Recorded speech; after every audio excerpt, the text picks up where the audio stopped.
Hello बच्चों, good morning all of you. आप सभी को मेरा नमस्ते। तो आप सभी कैसे हो? मस्त होंगे, ज़बरदस्त होंगे, तंदुरुस्त होंगे।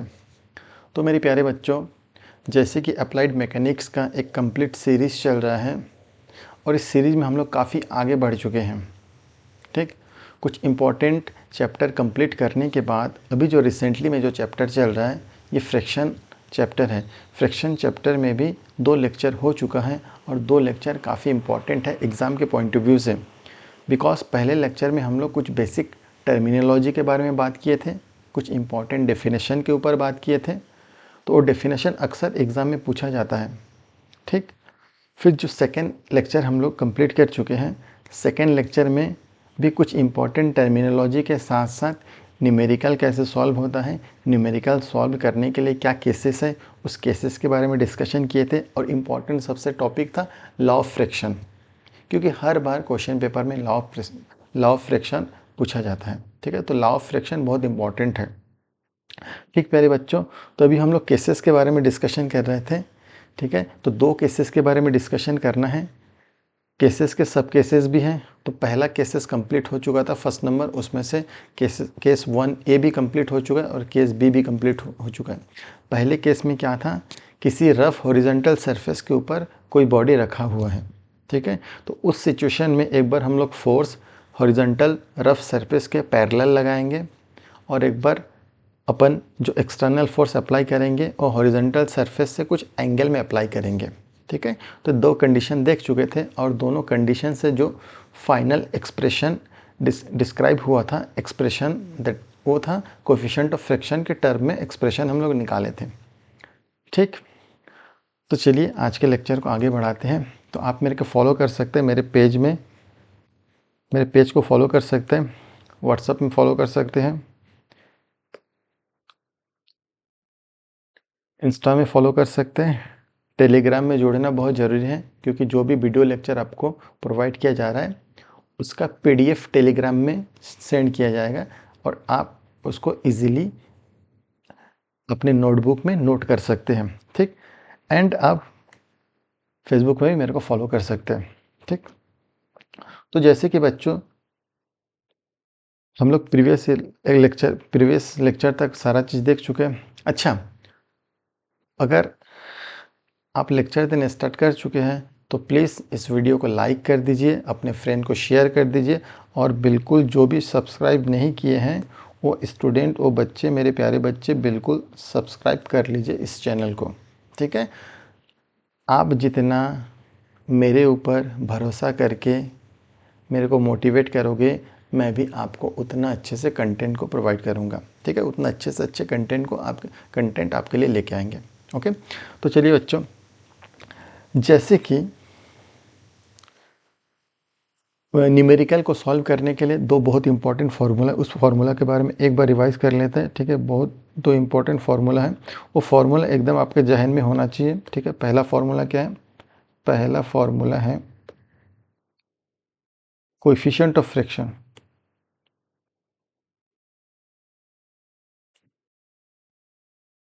कोएफिशिएंट ऑफ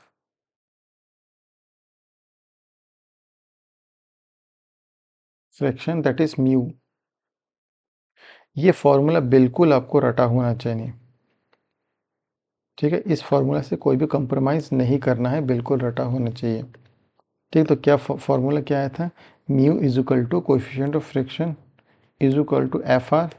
एफ आर क्या है? दैट इज फ्रैक्शनल फोर्स और डिवाइड बाई नॉर्मल रिएक्शन। ये फार्मूला एकदम बिल्कुल रटा हुआ होना चाहिए। एक नेक्स्ट फार्मूला आया था एंगल ऑफ फ्रैक्शन। ठीक है, क्या था एंगल ऑफ फ्रैक्शन?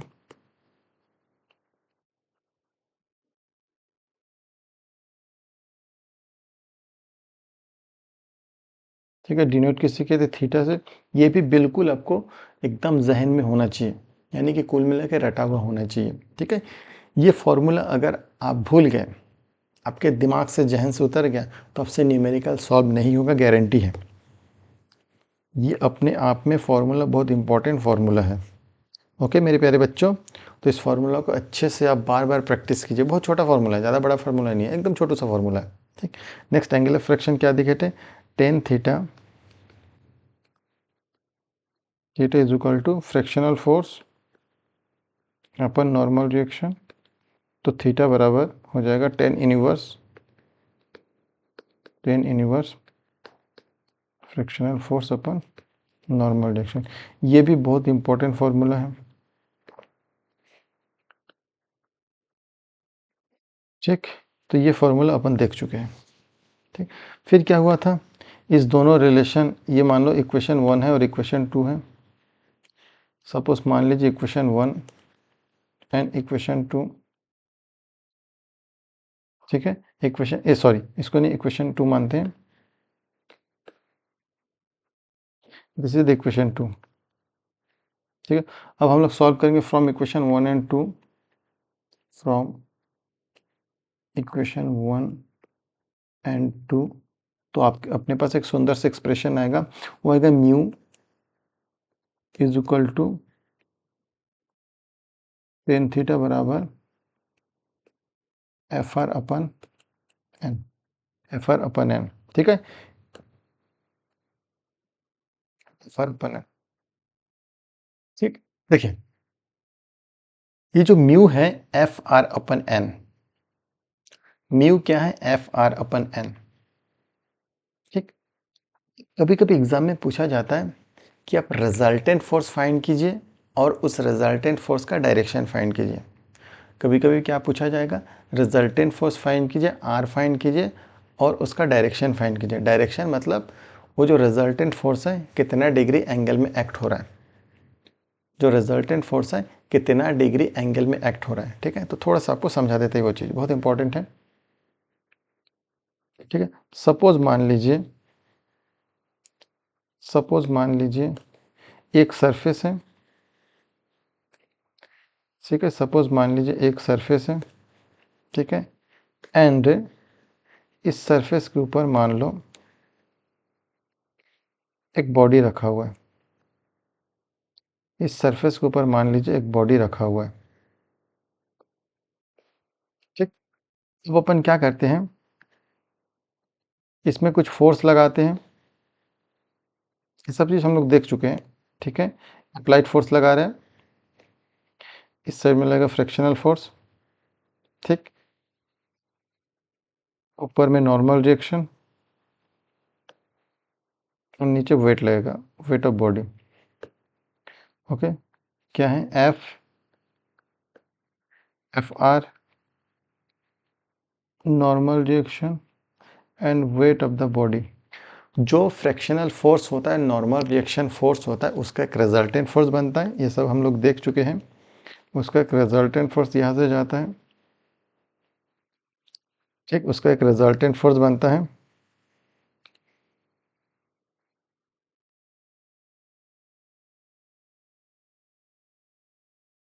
अब जो रिजल्टेंट फोर्स है, ये जो आर है, रिजल्टेंट फोर्स और नॉर्मल के बीच में एक एंगल बनता है, एक एंगल बनता है, इसी को बोलते हैं फ्रिक्शन एंगल। इसी को क्या बोलते हैं, इसी को बोला जाता है आपका एंगल ऑफ फ्रिक्शन या friction angle theta.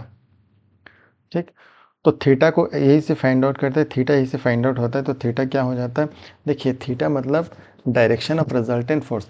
Direction of resultant force हम लोग ऑलवेज फाइंड करते हैं हॉरिजॉन्टल से। ठीक है, डायरेक्शन ऑफ रिजल्टेंट फोर्स हमेशा हॉरिजॉन्टल से फाइंड करते हैं। पहला मैग्नीट्यूड पूछेगा, पहला क्या पूछेगा, मैग्नीट्यूड ऑफ रिजल्टेंट फोर्स। ठीक है, तो रिजल्टेंट फोर्स क्या बनता है, frictional force under root frictional, ऐसा रिजल्टेंट फोर्स बनेगा। देखिए रिजल्टेंट फोर्स का फॉर्मूला क्या आ जाएगा, find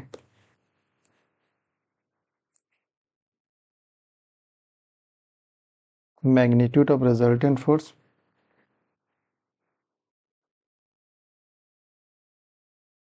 magnitude of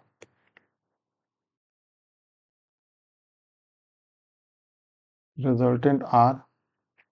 are find out हो जाएगा, फॉर्मूला है आर, तो हम लोग बचपन से देखते हुए आ रहे हैं। आर कैसे फाइंड आउट हो जाएगा, R is equal to under root frictional force के स्क्वायर प्लस नॉर्मल रिएक्शन के स्क्वायर। यहाँ से आपका फाइंड आउट हो जाएगा, ठीक है। यहाँ से क्या, आर फाइंड आउट हो जाएगा, ठीक है। आर यानी कि हम लोग पाइथागोरस थ्योरम लगाएंगे तो यहाँ से आर फाइंड आउट हो जाएगा, ठीक। सेकेंड क्या पूछते हैं, direction of resultant force. Second क्या पूछेगा, डायरेक्शन ऑफ रिजल्टेंट फोर्स। देखिए ध्यान से, क्योंकि ये पूछा जाता है। Direction of resultant force, direction of resultant force, उसको ठीक है डिनोट करते हैं थीटा से। डायरेक्शन ऑफ रिजल्टेंट, और देखिए ये भी टेन थीटा से आता है। तो टेन थीटा क्या होता है, tan theta is equal to F R upon, tan theta is equal to F R upon क्या होता है, एन होता है, ठीक। अगर आप थीटा लगाओगे टेन थीटा बराबर एफ आर अपन एन होगा। अगर इधर भी आप थीटा लगाते हो, मान लो इधर भी आप थीटा लगाते इधर, ठीक है, इधर भी आप थीटा लगाते हो, ठीक है, तो टेन थीटा क्या हो जाए, टेन थीटा होता है परपेंडिकुलर अपन बेस, ठीक है। टेन थीटा बराबर क्या हो जाएगा, अगर इधर थीटा लगाएंगे, ठीक है, सॉरी इधर थीटा लगाएंगे, ये रिजल्टेंट फोर्स, ठीक है, इधर अगर थीटा लगाएंगे तो थीटा का ऑपोजिट परपेंडिकुलर हो जाएगा, ये परपेंडिकुलर हो जाएगा, यानी कि ये एन है और बेस क्या है, ये बेस है एफ आर है, ठीक है। ये एन हो जाएगा, एन को शिफ्ट करेंगे तो ये भी एन हो जाएगा, ठीक, और ये क्या हो जाएगा, एफ आर हो जाएगा। यानी कि अगर इसको हम लोग थीटा लगाते हैं, ठीक, इसको दूसरे से जो कहते हैं, इसको अपन क्या मान लेते हैं, फाई मान लेते हैं, ठीक, क्योंकि कोई एंगल ऑफ फ्रैक्शन को हम लोग थीटा माने थे, फाई, तो ये क्या हो जाएगा, ये हो जाएगा फाई, ठीक। तो फाई बराबर टेन फाई बराबर एन अपन एफ आर, तो फाई बराबर ten inverse N upon F are. ये आपके पास फार्मूला है, पूरा सारा फार्मूला है, जितना फार्मूला आपको चाहिए, ठीक है। रिजल्टेंट फोर्स पूछेगा, रिजल्टेंट फोर्स पूछेगा, और डायरेक्शन ऑफ रिजल्टेंट फोर्स का मान पूछते हैं, वैल्यू पूछते हैं, ओके। चलिए, तो एग्जाम में काम आएगा। इसके बाद अपन क्या करते हैं, अपन दो केसेस छूटा हुआ है, उस केसेस के बारे में स्टडी करते हैं, ठीक है। अब जो केसेस देखेंगे, वो जो इक्विलिब्रियम बॉडी होगा, जो इक्विलिब्रियम बॉडी होगा वो हॉरिजॉन्टल रफ सरफेस पे ना होकर थोड़ा सा इंक्लाइन रफ सरफेस में होगा, ठीक। क्या है, equilibrium of body on a rough incline plane में होगा। तो पहला केसेस क्या हो जाएगा, जिस इंक्लाइन प्लेन में बॉडी रखा हुआ है उस इंक्लाइन प्लेन के समांतर में हम लोग अप्लाइड फोर्स लगाएंगे, उस इंक्लाइन प्लेन के समांतर में अप्लाइड फोर्स लगाएंगे, subjected to a force acting along the incline plane, ठीक। तो डायग्राम देखते हैं, ठीक है, डायग्राम देख लेते हैं। ये मान लो आपका नीचे वाला सरफेस है, प्लेन है, ठीक है, ये मान लीजिए प्लेन है, एंड ये मान लीजिए उस प्लेन के ऊपर एक बॉडी रखा हुआ है, उस प्लेन के ऊपर बॉडी रखा हुआ है,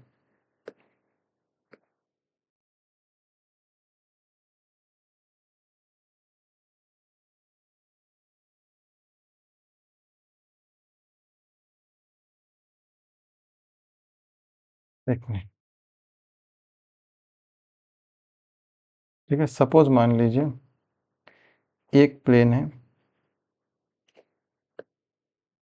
ठीक है, और इस प्लेन के ऊपर मान लीजिए एक बॉडी रखी हुई है, ये बॉडी रखी हुई है, ठीक। अब इसमें क्या है, जो ये बॉडी है हॉरिजॉन्टल से कुछ इंक्लाइन प्लेन के ऊपर रखा हुआ है, ठीक। तो इसको इंक्लाइन करना पड़ेगा, इसको पूरा इंक्लाइन करना पड़ेगा, चलो इंक्लाइन कर देता है, ये हो गया इंक्लाइन, ये इंक्लाइन रखा हुआ है, ठीक है, और ये हो गया आपका हॉरिजॉन्टल सरफेस,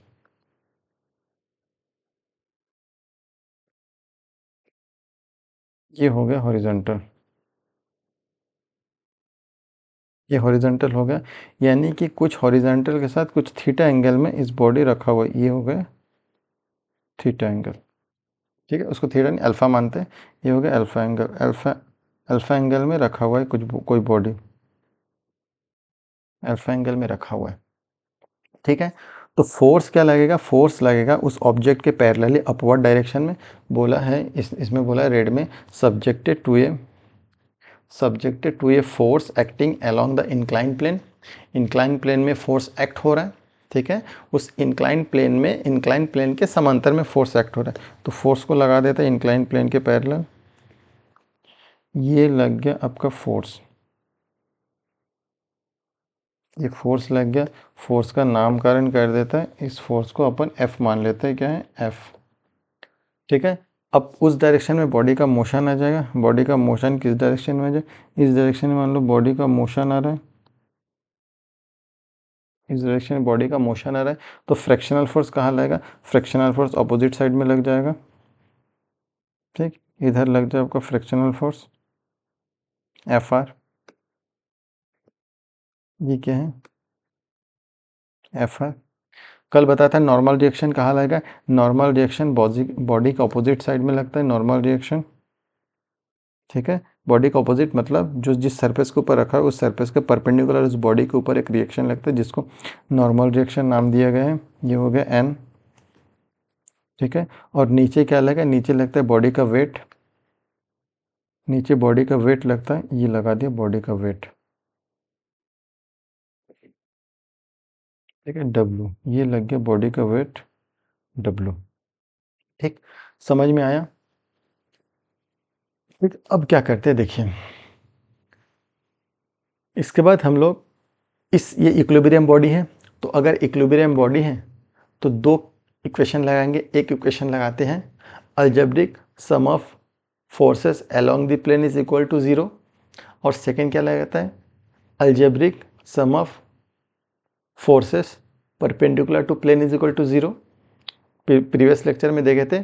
ठीक है, एक बार प्लेन के अलोंग में नेट फोर्सेस को जीरो रखते हैं, एक बार प्लेन के परपेंडिकुलर में नेट फोर्सेस को जीरो रखते हैं। प्लेन, प्लेन क्या चीज़ है, ये है प्लेन, ये प्लेन है और ये क्या है बॉडी है। ठीक है, क्या करते हैं एक बार प्लेन के पैरेलल में, एक बार प्लेन के पैरेलल में नेट फोर्स को ज़ीरो कर देते हैं, एक बार प्लेन के परपेंडिकुलर में नेट फोर्स को ज़ीरो कर देते हैं। तो ध्यान दीजिए, प्लेन के पैरेलल में कितना फोर्स है, एक एफ आर है और एक एफ है। ये प्लेन है ना, ये प्लेन है, यानी कि इसके पैरेलल में, इसके अलॉन्ग में कितना फोर्सेस है, दो फोर्सेस है, एफ है एक्सटर्नल फोर्स और फ्रैक्शनल फोर्स। ठीक है, प्लेन के परपेंडिकुलर में कितना फोर्सेस है, ये प्लेन के परपेंडिकुलर ओनली एक फोर्स है, एन फोर्स है, ओनली एक फोर्स एन फोर्स है। ठीक है, तो बेटा डब्ल्यू कहाँ जाएगा, डब्ल्यू ना ही प्लेन के पैरेलल में लग रहा है और ना ही प्लेन के परपेंडिकुलर में लग रहा है।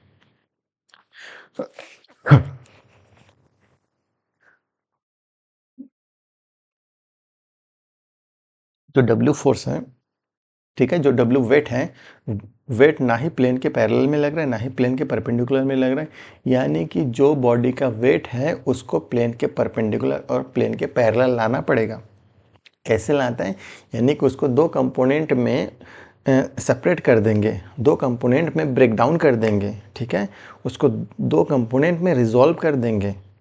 ठीक है, तो एक बार प्लेन के अलोंग में रिजॉल्व करेंगे, एक बार प्लेन के परपेंडिकुलर में रिजॉल्व करेंगे। ठीक है, थोड़ा सा एक चीज़ देखते हैं इसके लिए।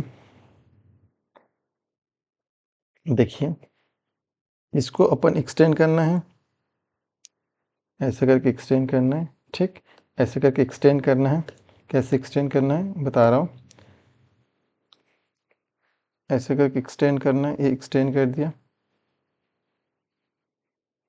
ठीक है, एकदम प्लेन के परपेंडिकुलर एक्सटेंड कर दिया। ठीक है, अब ये प्लेन के परपेंडिकुलर बन गया, ये अगर इसको रिजॉल्व करना है तो ये प्लेन के परपेंडिकुलर और इधर प्लेन के पैरेलल बनेगा, इधर प्लेन के पैरेलल बनेगा। ठीक, तो उधर प्लेन के परपेंडिकुलर और इधर प्लेन के पैरेलल आ गया। ठीक, अब अगर हम लोग जियोमेट्री लगाएंगे, मैं उतना ज़्यादा डिस्कशन नहीं करूँगा, अगर जियोमेट्री लगाएंगे तो ये अल्फ़ा है तो ये भी क्या हो जाएगा, अल्फ़ा हो जाएगा। कुछ नहीं होता है, ये 90 डिग्री है। देखिए कैसे फाइंड करते हैं, ये 90 डिग्री है, ये अल्फ़ा है तो ये क्या हो जाएगा 90 माइनस अल्फ़ा। ठीक है, ये 90 डिग्री है और ये अल्फ़ा है, ये 90 है और ये अल्फ़ा है। ठीक है, तो ये कितना हो जाएगा, ठीक, ये मान लो कितना हो गया आपका 90 माइनस अल्फ़ा, और ये कितना है तो टोटल 90 है तो 90 90 कैंसिल, एक्चुअली अल्फ़ा माइनस 90 होगा, 90 90 कैंसिल हो जाएगा, अल्फ़ा बचेगा, 90 90 कैंसिल हो जाएगा, अल्फ़ा बचेगा। ठीक है, तो कुल मिला के ये जो एंगल हुआ है कितना, कौन सा एंगल है, ये एंगल है अल्फ़ा एंगल, ये एंगल है अल्फ़ा एंगल। ठीक है, अब रिजॉल्व करते हैं। अब रिजॉल्व करना बहुत ईजी है, ये हो जाएगा W cos alpha, W cos alpha, और ये हो जाएगा W sine alpha, W cos alpha and W sine alpha. ठीक है, W cos alpha and W sine alpha. ठीक, अब देखिए, अब फोर्सेस को अलजेब्रिक कर सकते हैं। कैसे अलजेब्रिक करेंगे, अब एक फोर्स हो गया, दो फोर्स, तीन फोर्स अलोंग द प्लेन में है, और नॉर्मल रिएक्शन फोर्स और डब्लू कॉस अल्फ़ा क्या है, प्लेन के परपेंडिकुलर है। ठीक है, प्लेन के परपेंडिकुलर है, तो क्या लिखेंगे algebraic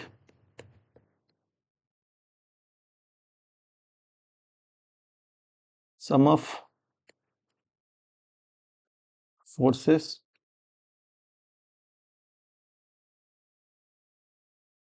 along the plane is equal to 0।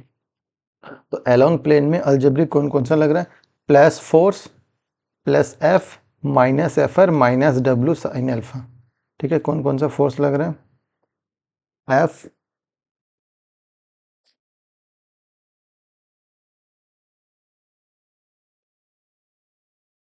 F minus F R minus W sine alpha is equal to 0। F R find करेंगे तो एफ आर फाइंड करेंगे, बाकी उधर साइड चेंज हो जाएगा, तो एफ आर उधर जाके पॉजिटिव हो गया, बाकी एज इट इज रहेगा F minus W sine alpha. इसको इक्वेशन 1 नाम दे देते हैं, इक्वेशन 1 नाम दे दिया। ठीक है, F2 बराबर F minus W sine alpha. ठीक, अब क्या लगाएंगे, perpendicular to the plane.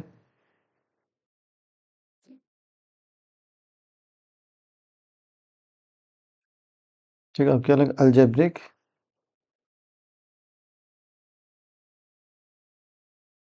Sum of force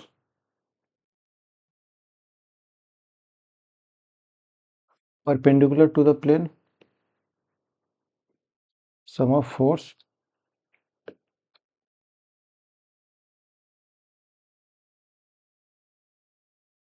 perpendicular to plane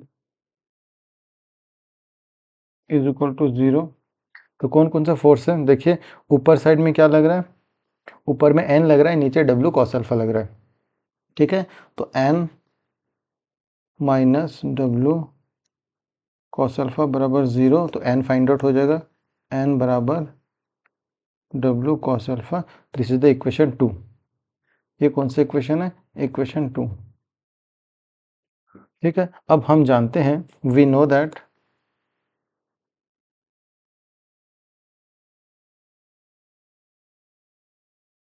क्या होता है कोएफिशिएंट ऑफ फ्रैक्शन, म्यू क्या होता है, वी नो दैट, हम जानते हैं, क्या जानते हैं, म्यू का फॉर्मूला जानते हैं। ठीक, क्या होता है mu, frictional force divided by normal reaction. Mu क्या हो जाता है, mu is equal to fractional force normal reaction. ठीक है, अब क्या करेंगे, वैल्यू को पुट करेंगे, put the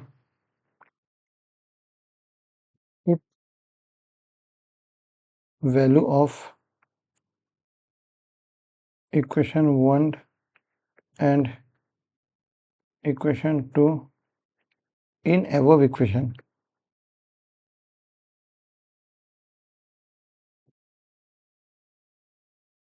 in above equation. ठीक है, तो पुट करते हैं, एबोव इक्वेशन का मान पुट करते हैं।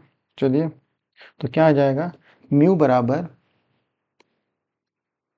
बराबर एफ आर की जगह क्या लिखेंगे, एफ आर की जगह आया था F minus W sine alpha, F minus W sine alpha, और नीचे एन की जगह क्या लिखेंगे, W cos alpha, W cos alpha. और ये आ गया आप लोगों के पास एक्सप्रेशन इंपॉर्टेंट, ये है एक इंपॉर्टेंट एक्सप्रेशन।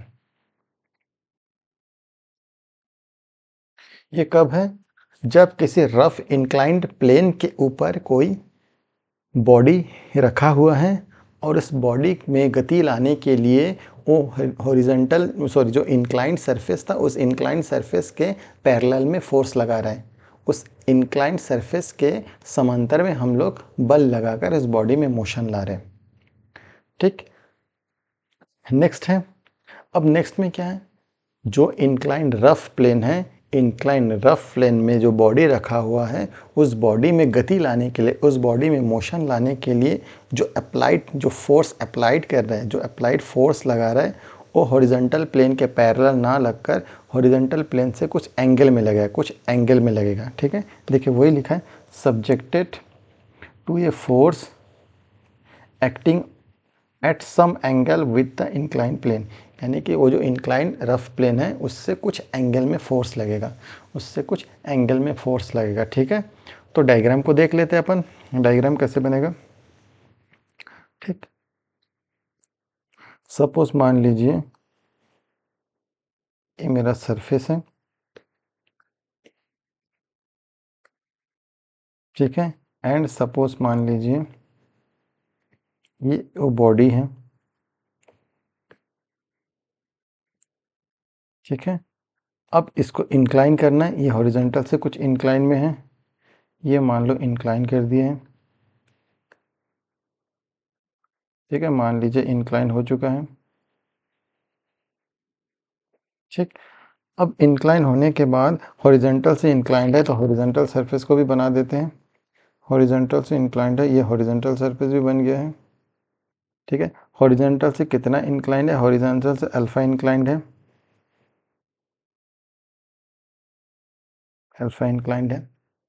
ठीक, अब जो फोर्स लग रहा है, अब जो अप्लाइड फोर्स लग रहा है, अब जो अप्लाइड फोर्स लगेगा वो हॉरिजॉन्टल पे ना रखकर हॉरिजॉन्टल से कुछ एंगल में लग रहा है, हॉरिजॉन्टल से कुछ एंगल में लग रहा है। ठीक है, सपोज एंगल क्या है, सपोज एंगल फाई है, सपोज एंगल फाई है, सपोज एंगल क्या है, फाई है। समझ में आया। ठीक, ये अब बॉडी का मोशन इस डायरेक्शन में है, बॉडी का मोशन इस डायरेक्शन में है,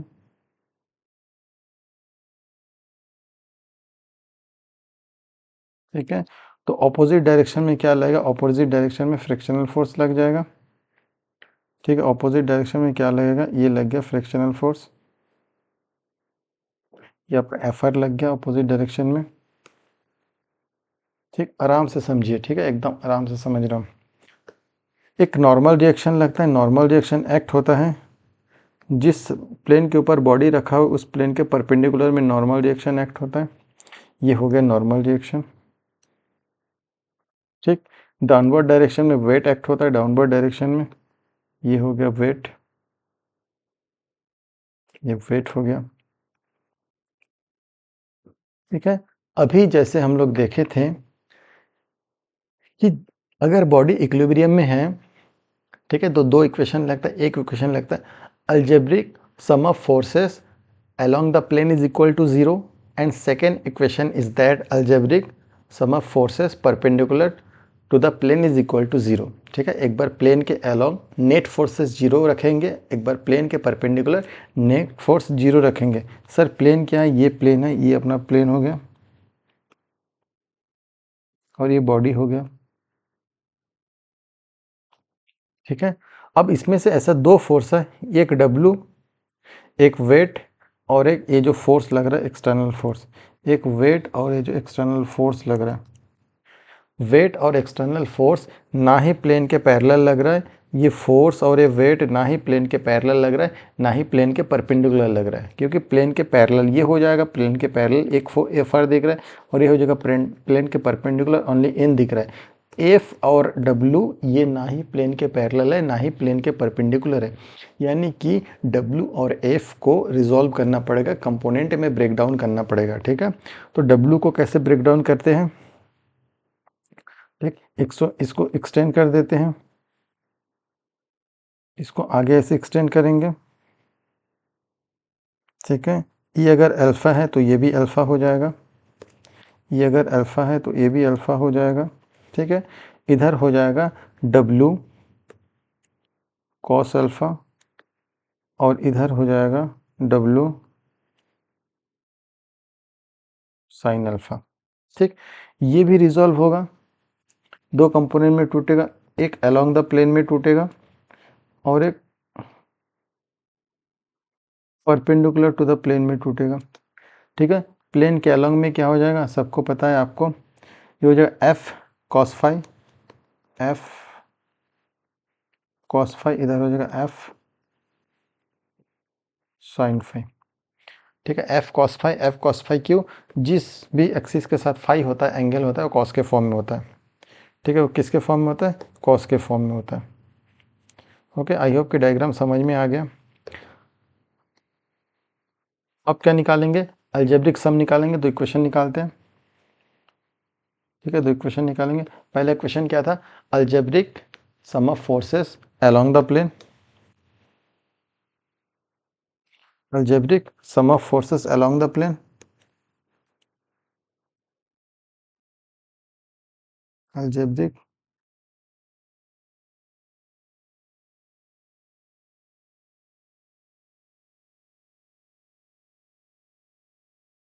along the plane is equal to 0। ठीक है, तो कौन कौन सा है? एक दिख रहा है एफ कॉस फाई पॉजिटिव में, एंड दिख रहा है minus F R and minus W sine alpha is equal to 0। F R निकालेंगे तो एफ आर चेंज होकर उधर चल जाएगा, बाकी एज इट इज रहेगा, F cos phi minus W sine alpha. ये हो गया इक्वेशन 1, इसको नाम दे देते इक्वेशन 1। अब नेक्स्ट क्या करेंगे? Algebraic sum of forces perpendicular to the plane is equal to 0। क्या करेंगे? Algebraic sum of forces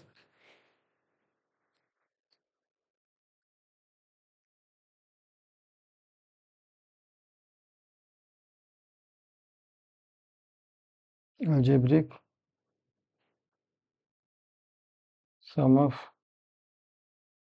forces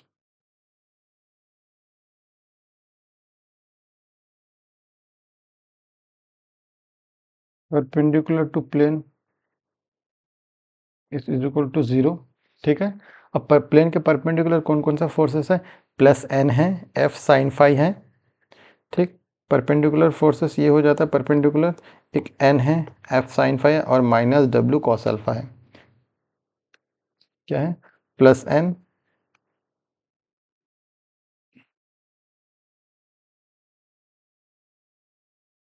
N, फिर क्या है? Plus F sine phi,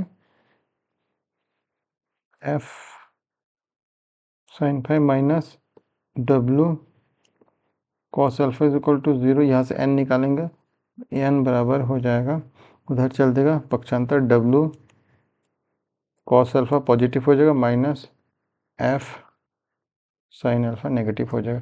this is the equation 2। ठीक है, इक्वेशन 2। अब क्या निकालेंगे फ्रॉम इक्वेशन 1 एंड इक्वेशन 2? ठीक, we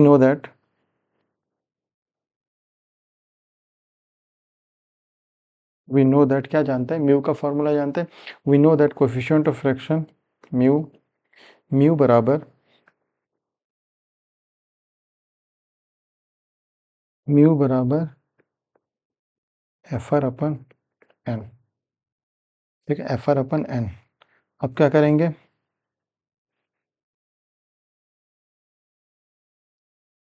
put put the value of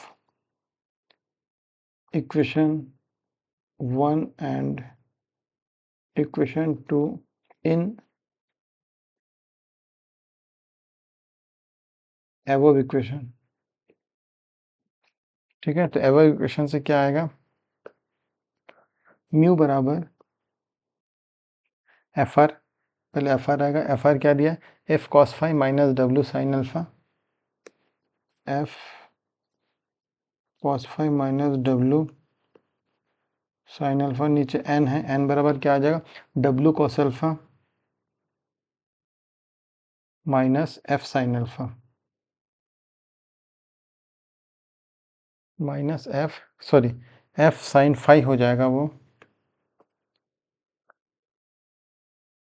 F sine phi हो जाएगा। ठीक है, थोड़ा सा मिस्टेक हो गया, ये हो जाएगा F sine phi, F sine phi. ठीक है, F sine phi, F sine phi, तो इधर भी हो जाएगा एफ साइन फाई। ये आप लोग का फाइनल एक्सप्रेशन आ गया। ठीक है, दोनों एक्सप्रेशन बहुत इंपॉर्टेंट है, दोनों इक्वेशन बहुत इंपॉर्टेंट है।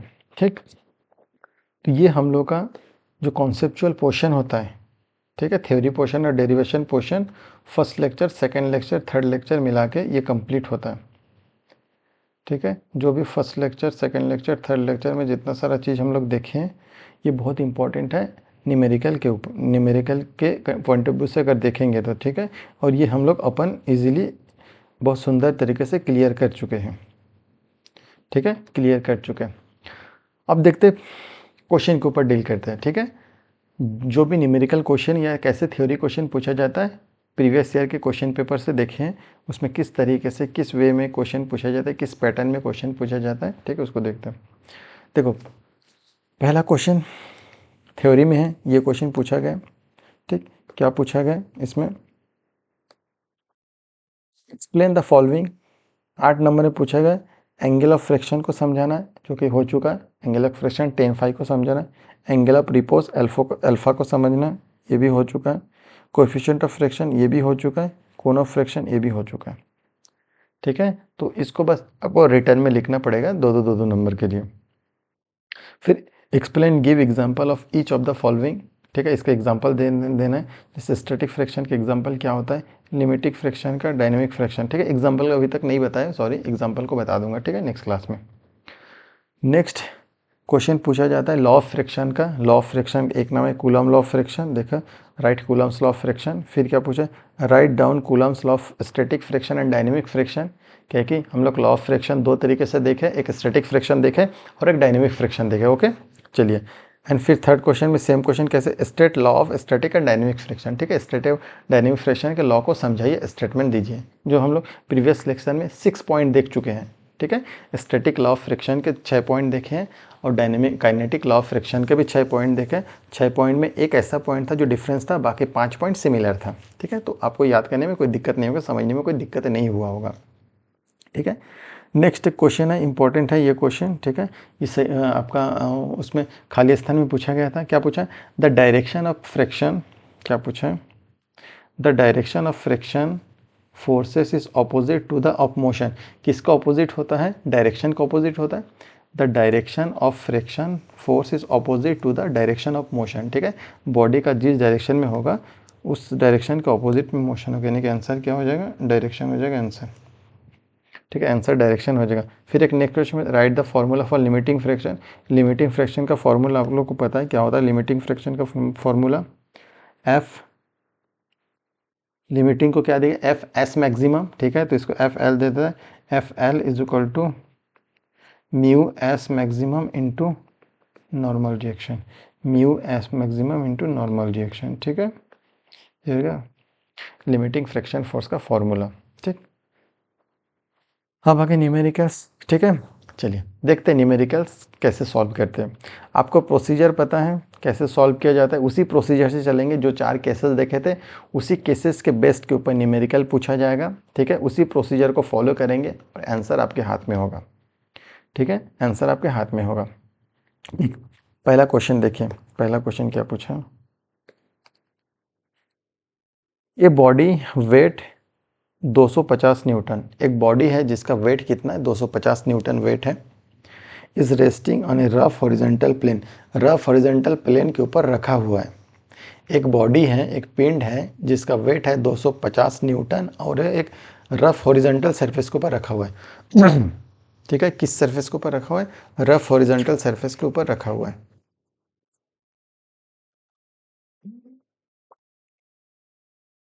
ठीक है, resting on a rough horizontal plane and with just move by horizontal forces 100 newton. ठीक है, उस बॉडी को, ठीक है, उस बॉडी को मूव करने के लिए just moved by horizontal force, ठीक है, 100 न्यूटन, यानी कि हॉरिजेंटल फोर्स लगा के 100 न्यूटन हॉरिजेंटल फोर्स लगा के उस बॉडी को मूव किया जा रहा है। फिर पूछा है calculate coefficient of friction, magnitude and direction of resultant force. ठीक है, देखते डायग्राम कैसे बनेगा, बहुत सिंपल है डायग्राम। ठीक, देखिए डायग्राम, ये आपका मान लो ऑब्जेक्ट है,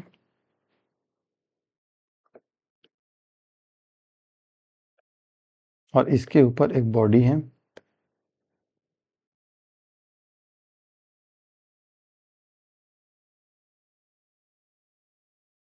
मान लो एक बॉडी है। ठीक, क्या बोल रहा है, इस बॉडी का वेट दिया है, इस बॉडी का वेट कितना दे दिया है, इस बॉडी का कुछ वेट दे दिया है,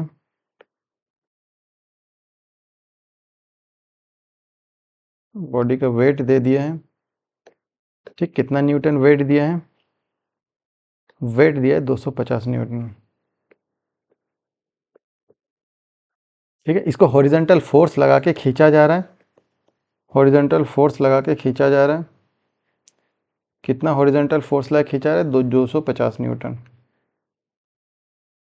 सॉरी 250 न्यूटन, बॉडी का वेट है 100 न्यूटन, 100 न्यूटन अप्लाइड फोर्स लगा के खींचा जा रहा है।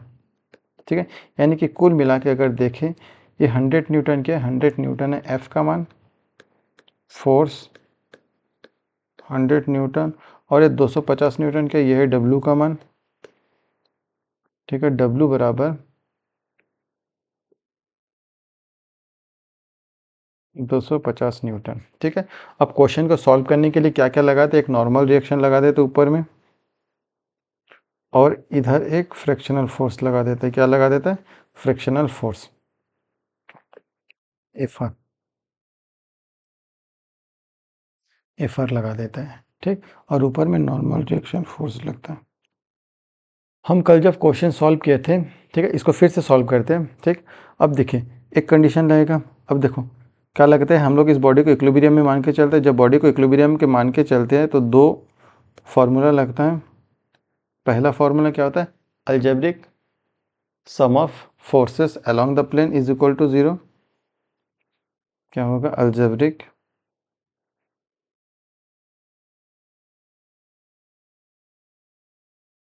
सम ऑफ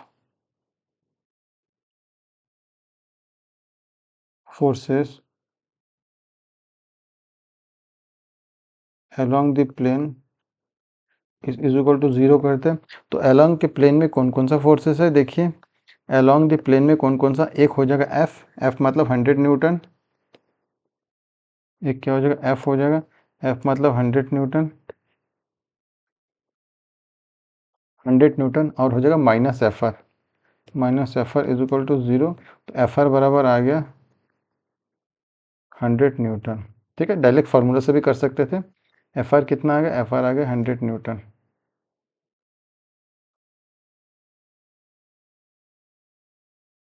एफ आर आ गया 100 Newton.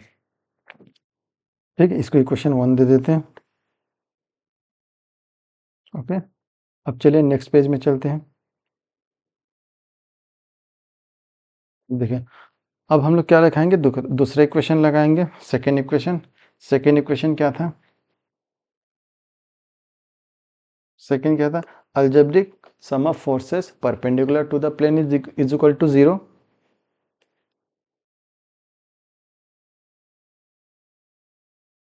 Algebraic sum of forces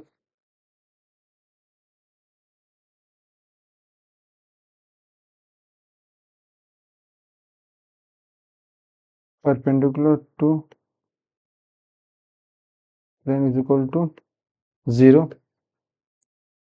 ठीक है, तो कौन कौन सा परपेंडिकुलर में लग रहा है? Plus N minus 250, N minus is equal to 0, तो एन बराबर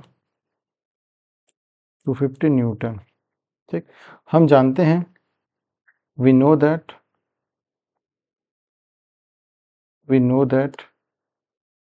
क्या जानते हैं? म्यू के बारे में जानते हैं। वी नो दैट, ठीक है, क्या होता है mu? We know that mu is equal to, यानी कि coefficient of fraction is equal to fractional force divide by normal reaction. Mu is equal to fractional force divide by normal reaction. ठीक है, अब अपन क्या लिखेंगे? अब समी इक्वेशन ए equation 2 है, मान लो इक्वेशन 1 एंड इक्वेशन 2 का मान अब इक्वेशन पे रखने पर put the value of equation 1 and equation 2 in above equation. ठीक है, तो अपने पास क्या आ जाएगा?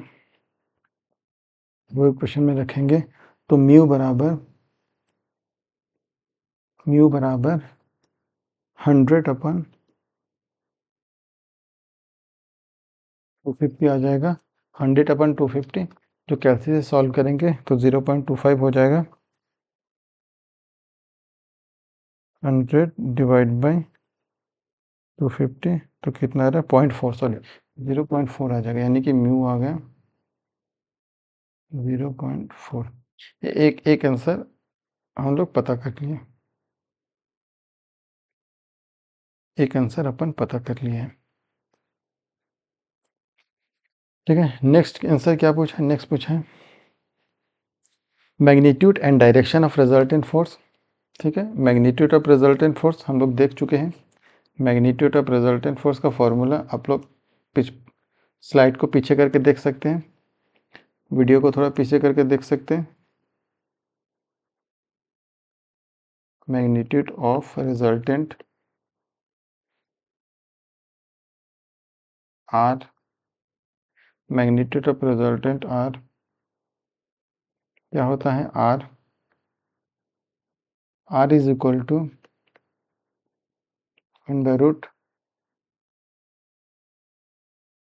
F R square plus N square. तो R is equal to under root F R कितना है? एफ आर है 100 का स्क्वायर प्लस 250 का स्क्वायर। तो यहाँ से रिजल्टेंट निकल जाएगा कितना? कैलसी से सॉल्व करते हैं, अंडर रूट 100 का स्क्वायर प्लस 250 का स्क्वायर, अंडर रूट 100 का स्क्वायर प्लस 250 का स्क्वायर। ठीक है, तो कितना रहे आंसर? 269.25, 269.25 न्यूटन। ये हम लोग दूसरे आंसर को प्राप्त कर लिए हैं, दूसरे आंसर भी प्राप्त कर लिए हैं। ठीक है, नेक्स्ट पूछा है क्या? Direction of resultant force. Next क्या पूछा है? Direction of resultant force.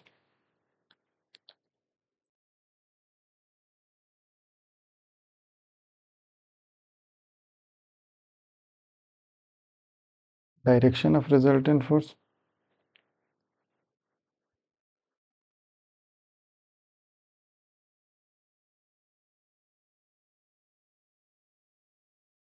ठीक है, इसको डिनोट किससे करते हैं? फाई से डिनोट करते हैं। डायरेक्शन ऑफ रिजल्टेंट फोर्स कैसे फाइंड आउट करेंगे? ध्यान दीजिए, N phi is equal to N upon F R. Okay, phi बराबर था tan inverse N upon F R. तो वैल्यू पुट करें, फाई बराबर 10 इनवर्स एन कितना? एन है 250, एफ आर कितना? एफ आर है 100। तो यहाँ से निकल जाएगा फाई का मान कैलसी से पुट करेंगे तो 10 इनवर्स 250 अपन 100, तो ये आ गया 69.19, यानी कि 68.2। 68.2 डिग्री। ठीक, तो ऐसे करके आपको क्वेश्चन को सॉल्व करना है, हर एक क्वेश्चन को ऐसे करके सॉल्व करना है, हर एक क्वेश्चन को। ठीक है, तो बहुत अच्छे से क्वेश्चन सॉल्व हो गए हैं। बस क्वेश्चन को स्टडी कीजिए, क्वेश्चन को अच्छे से पढ़िए और कौन सा फॉर्मूला उसमें अप्लाई होगा उसको ध्यान में रख के आप इजीली क्वेश्चन को सॉल्व कर सकते हैं।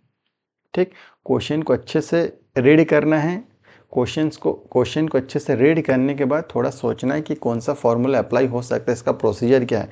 जो सर 4 केसेस पर आए थे, 4 केसेस में से कौन सा केसेस है, ठीक है, उसको ध्यान में रखना। इसको ये डायरेक्ट फार्मूला से भी हम लोग कर सकते थे, ठीक है, बट स्टेप उसमें कम हो जाएगा, प्रोसीजर स्टेप एकदम कम, डायरेक्ट फार्मूला के वैल्यू पुट करेंगे, इसलिए उस वे से हम लोग सॉल्व नहीं किए। हम लोग उसका जो लेंदी टेक्निक है, लेंदी टेक्निक इन द सेंस अब जो प्रोसीजर है, प्रोसीजर वे के वाइज हम लोग चले हैं। ठीक, चलिए एक नेक्स्ट क्वेश्चन देखिए। इसमें दिया ए बॉडी वेट 400 न्यूटन, ये बॉडी वेट कितना है, वेट है 400 Newton, lying on a rough horizontal plane, ये भी हॉरिजॉन्टल प्लेन के ऊपर रखा हुआ है। एक कोएफिशिएंट ऑफ फ्रिक्शन दिया 0.25 दिया, find the magnitude of the force which body move while acting an an 25 degree with horizontal. ठीक है, बहुत सिंपल क्वेश्चन है। क्या बोल रहा है इस क्वेश्चन में, देखिए सपोज मान लीजिए ये ऑब्जेक्ट है, ठीक है। चलिए नेक्स्ट पेज में, ये क्वेश्चन को नेक्स्ट पेज में सॉल्व करते हैं। सपोज मान लीजिए ये एक सरफेस है, ठीक है, एंड सरफेस के ऊपर एक ऑब्जेक्ट रखा हुआ है, मान लीजिए सरफेस के ऊपर एक ऑब्जेक्ट रखा हुआ है, ठीक है। सपोज मान लिए सरफेस के ऊपर एक ऑब्जेक्ट रखा है,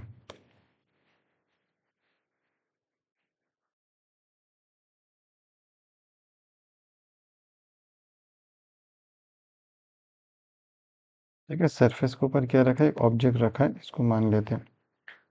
अब इसमें क्या बोल रहा है, जो अप्लाइड फोर्स लगा रहे हैं, जो अप्लाइड फोर्स लगा रहा है वो हॉरिजॉन्टल से कुछ एंगल में, मान लो ये हॉरिजॉन्टल है, इस हॉरिजॉन्टल से कुछ एंगल में अप्लाइड फोर्स लग रहा है, हॉरिजॉन्टल से कुछ एंगल में अप्लाइड फोर्स लग रहा है, ठीक है। कितना एंगल में फोर्स लग रहा है, वो लग रहा है 25 डिग्री एंगल में। कितना एंगल में, 25 डिग्री एंगल में फोर्स लग रहा है, ये हो गया आपका 25 डिग्री।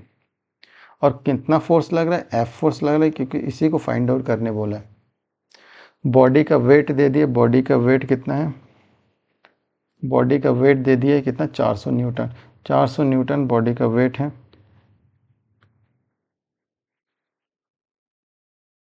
400 न्यूटन बॉडी का, कोएफिशिएंट ऑफ फ्रिक्शन दिए म्यू बराबर दे दिए, कितना दिए, म्यू बराबर 0.25, 0.25, 0.25 म्यू दे दिया है, ठीक। और फाइंड क्या करने बोला है, फाइंड करने बोला है उस इंक्लाइंड, मतलब वो इंक्लाइंड फोर्स लगा के, एफ फोर्स कितना फोर्स लगा के उस बॉडी को मूव किया जा रहा है, ठीक है, कितना फोर्स लगा के, अप्लाइड फोर्स लगा के उस बॉडी में मोशन आ रहा है, ठीक है। Find the magnitude of force while can move the body while acting on A angle 25 degree with horizontal, ठीक है। उसी फोर्स के बारे में अपना कैलकुलेशन करना है, ठीक। तो क्या क्या जानते हैं, एक तो आपका नॉर्मल रिएक्शन लगेगा, और एक ऑपोजिट डायरेक्शन में क्या लगेगा, फ्रिक्शनल फोर्स लगेगा, ठीक है। ये लग गया एफ आर और ये नॉर्मल रिएक्शन, ठीक है। अब जो एफ है, सारा चीज़ हम लोग समझ गए, जो एफ है एंगल में लग रहा है, ना ही अलोंग द प्लेन लग रहा है, ना ही परपेंडिकुलर प्लेन है, कुछ एंगल में लग रहा है, यानी कि उसको रिजॉल्व करना पड़ेगा अपन को, ठीक है। तो रिजॉल्व कर लेते हैं, एक रिजॉल्व इस डायरेक्शन में होगा और एक रिजॉल्व परपेंडिकुलर डायरेक्शन में होगा, ठीक। तो इस डायरेक्शन में जो रिजॉल्व होगा उसका वैल्यू हो जाएगा एफ cos 25, इधर हो जाएगा एफ sin 25, ठीक। अब लगा देते हैं फॉर्मूला, अब फॉर्मूला लगा देते हैं, algebraic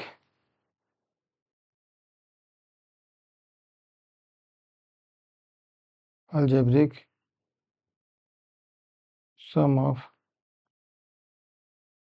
forces along the plane is equal to 0। तो along the plane में कौन कौन सा फोर्स है? एक फोर्स है F cos 25, F cos 25 minus F R is equal to 0। तो एफ आर निकालना है, तो एफ आर बराबर, एफ आर उधर जाकर पॉजिटिव होगा और अपनी अपनी जगह पे एफ cos 25, एफ cos 25। ठीक है, ये क्या है? इक्वेशन 1 मान लो। इसको भी डायरेक्ट हम लोग फार्मूला से कर सकते थे, डायरेक्ट फार्मूला लगाएंगे। जो केसेस देखे थे ना, उस केसेस में डायरेक्ट फार्मूला लगाएंगे, अपने पास आंसर आ जाएगा। ठीक है, नेक्स्ट क्या है? Next algebraic sum of, algebraic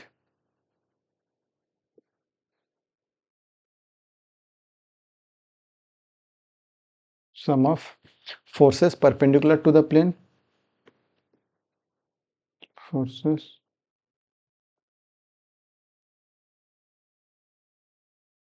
perpendicular to plane is equal to 0। ठीक है, तो परपेंडिकुलर प्लेन में कौन कौन सा फोर्सेस लग रहा है?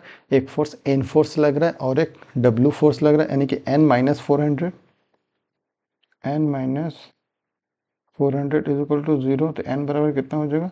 एन बराबर 400। सपोज इक्वेशन 2 है, इक्वेशन 2 है। ठीक, अब हम जानते हैं, we know that,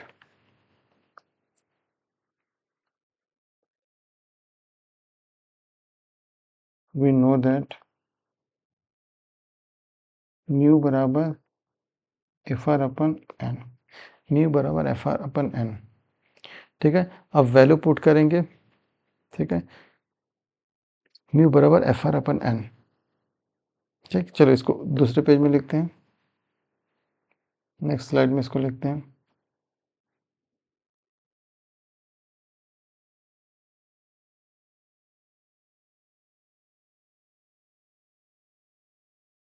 we know that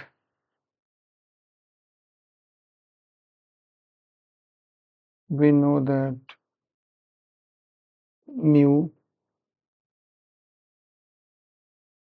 mu बराबर F R upon N, mu बराबर एफ आर अपन एन। ठीक है, put value of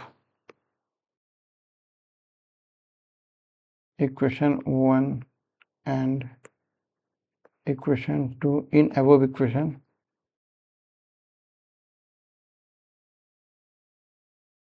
in above equation 2 क्या हो जाएगा? म्यू, म्यू बराबर F R upon N, mu दिया है 0.25, एफ आर कितना है? F R F cos 25, F cos 25 और एन कितना है? एन बराबर 400, एन बराबर 400, एन बराबर 400। अब क्रॉस मल्टीप्लाई करेंगे, आंसर आपके हाथों में। ठीक है, क्रॉस मल्टीप्लाई करेंगे, आंसर आपके हाथों में। यानी कि क्या करेंगे? F cos 25, F cos 25 divided by इन बराबर 0.25 इंटू 400। तो f बराबर क्या हो जाएगा? f बराबर 0.25 इंटू 400 अपन cos 25। तो f बराबर क्या हो जाएगा? चलो इसको फॉर्मूला को सॉल्व करते हैं। ठीक है, f बराबर क्या हो जाएगा? 0.25 इंटू 400 डिवाइडेड बाई cos 25, कितना का? 110, 110, 110.33, 110.33 न्यूटन। ये हम लोग का आंसर आएगा। ये बस एग्जाम में पूछा गया, इतना ही फाइंड करना है। ठीक है, ये आंसर हो गया। ठीक, तो अपन को बहुत अच्छे से समझ में आएगा जितना भी टॉपिक है। ठीक है, जितना भी टॉपिक है बहुत अच्छे से समझ में आ गया होगा, आई होप। ठीक, ये है केसेस। केसेस को हम लोग स्टडी किए थे सबसे पहले। केसेस को स्टडी करने के बाद न्यूमेरिकल्स में आए थे, फिर पी देखने के बाद न्यूमेरिकल्स था। ये पहला न्यूमेरिकल्स था जिसमें coefficient of friction, resultant force और रिजल्टेंट फोर्स का डायरेक्शन फाइंड आउट करने बोला है। और ये क्वेश्चन है जिसमें आपका कितना फोर्स लगा के बॉडी को मूव किया जा रहा है। तो ये दोनों क्वेश्चन सॉल्व हो चुका है। ठीक है, तो आई होप कि आपको क्लास अच्छा लगा, लेक्चर बहुत अच्छा लगा। तो लाइक कीजिए, सब्सक्राइब कीजिए, शेयर कीजिए। Okay, and thank you very much. ठीक, मिलते हैं नेक्स्ट क्लास में।